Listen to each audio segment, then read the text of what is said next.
Pa-share na lang po ng ating video. Pa-share po ng ating live para po marami po tayo mapaiyak. Hindi nyo dapat iboto, ikampanya nyo. Bawal yung iboboto lang, ha? Ikampanya nyo! Oh, eto na, ha? Oh, eto na po. Bigyan natin ng intro to. Magandang hapon po, magandang araw sa inyo lahat. Eto na po, ang tunay, ang reyna ng mga Bengador, ang tumutuligsa sa anumang pamemeke, ang ating totoong sagot sa mga kamalian. Walang iba, nandito na ang ating Auntie Claire, ang pinakamagandang naging spokesperson sa balat ng Pilipinas. Siyempre, Yuse Claire Castro! Yolo! Yes! Good afternoon, Yolo! At good afternoon sa mga, ano bang tawag mo sa mga supporters mo? Mga karayuma po, Yusek. Sa mga karayuma! At of course, sa mga ka-clear. Hello po. At of course, sa mga BBM supporters. Good afternoon. Yusek, maraming salamat po sa pag-iimbita nyo, pagtugon nyo sa aking imbitasyon, ha. Tagal ko na hinihintay ito, eh. Nagsiselos na ako kay Banat Boy, eh. Nauna siya. Oo nga, eh. Buti naman po, okay po kayo. Kamusta po kayo, Yusek Claire Castro? Okay naman so far. Okay siya. Ayos naman. Huwag po kayong magtakot. Sabi po nung ano nyo, baka natakot kayo sa mga tanong. Kung mga ano lang po ako ang tanong. Hindi, Yusek, how is Yusek Claire Castro? Oy! English!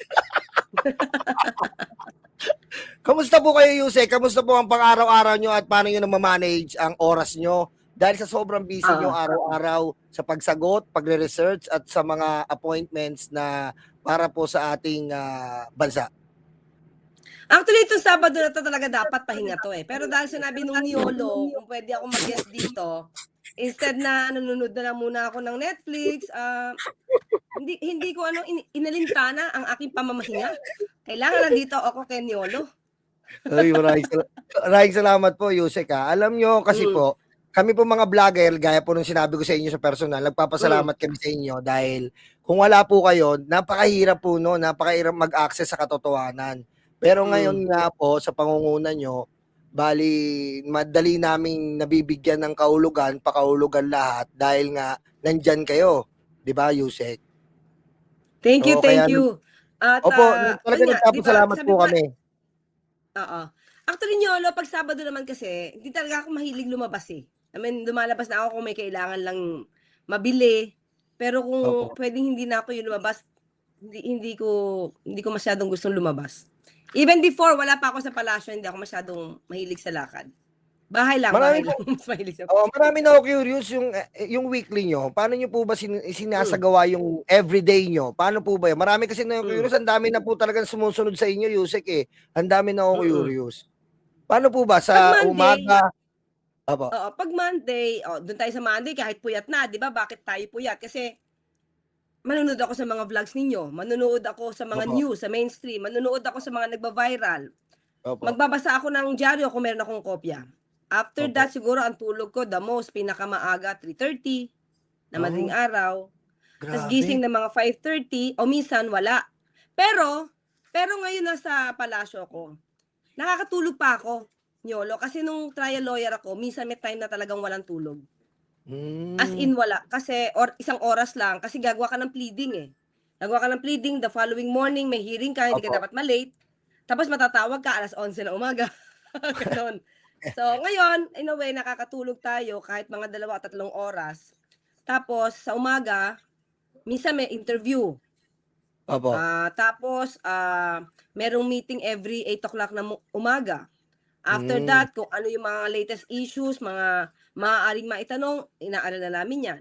At kapag alam namin nagbabiral itong issue na to, tatawagan ko mismo yung head ng agency. Ano po yung update? O kaya mga spokesperson na, anong update dito? Ano na pong ginagawa nyo? Kaya, kahit papano, na-update natin yung mga kababayan natin sa mga maaaring itanong. Pero siyempre, may mga makakataon din naman na may bigla ang mga tanong na hindi pa siya napag-uusapan. Hindi pa namin napag-usapan. or hindi ko natawagan yung ahensya. Kaya sasabi ko, yan lang pansamantala ang ating ibinigay sa atin. Kaya i-update ko kayo sa susunod na mga araw. Oo. Yun salamat po Yusik Claire dahil imbis na Mm. family day nyo pala, nandito kayo. Thank you, thank you. Hindi po, ito po, dumako naman po tayo dito po. Kamusta po ang Pangulo? Ayos po ba? Kasi po maraming, alam naman po natin na marami po talaga ang nagbe-meki na naman na ang Pangulo daw po ay Mm. talagang hindi lang may sakit, may HIV pa. Ano po masasabi nyo dyan? Ayos naman po ba ang Pangulo nung nakita nyo? Huli naming pag-uusap nung Friday. Hmm. Oo, kahapon yung huli namin at nagkaroon ng meeting with economic team.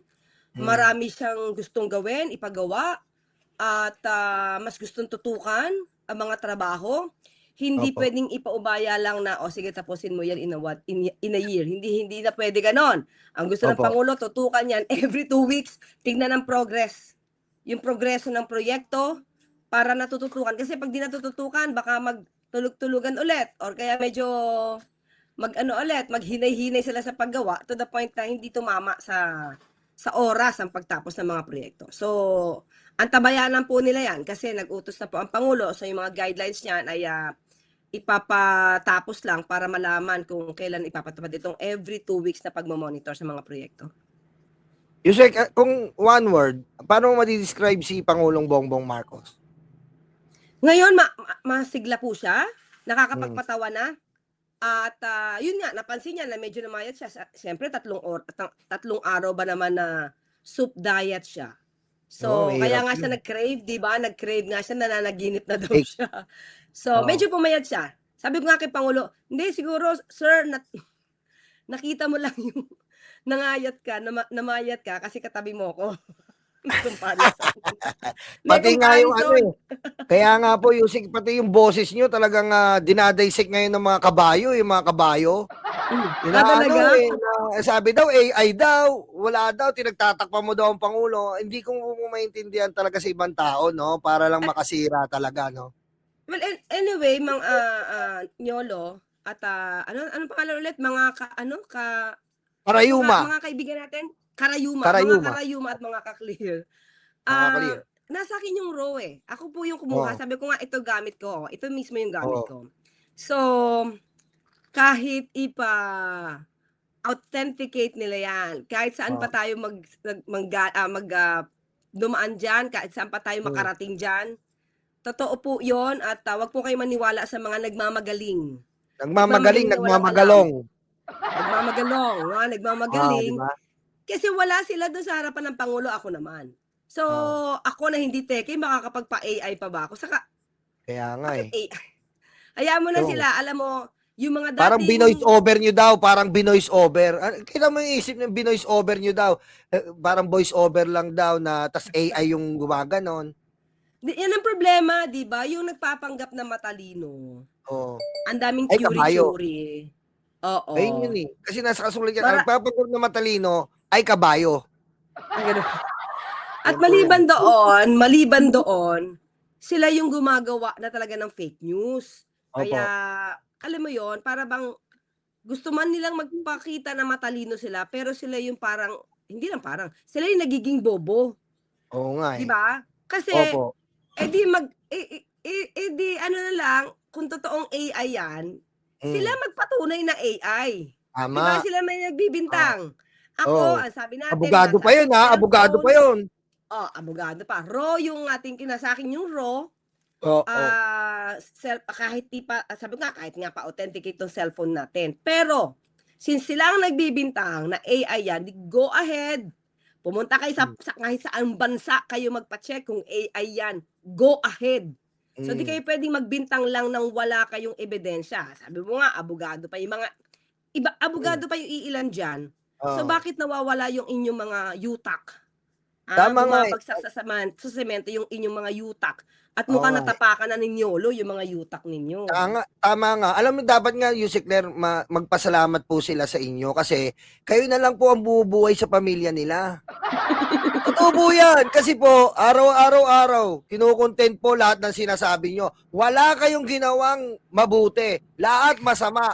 Kaya magpasalamat sila dahil binubuhay nyo, magpasalamat sila sa inyo kasi binubuhay nyo po yung pamilya nila. Di ba? Yun Lahat na ng eh. lahat po ng sinabi nyo mali. Meron po bang ganun? Lahat ng sinabi ng isang tao mali, walang tinama. Oh, Araw-araw nire-react kayo.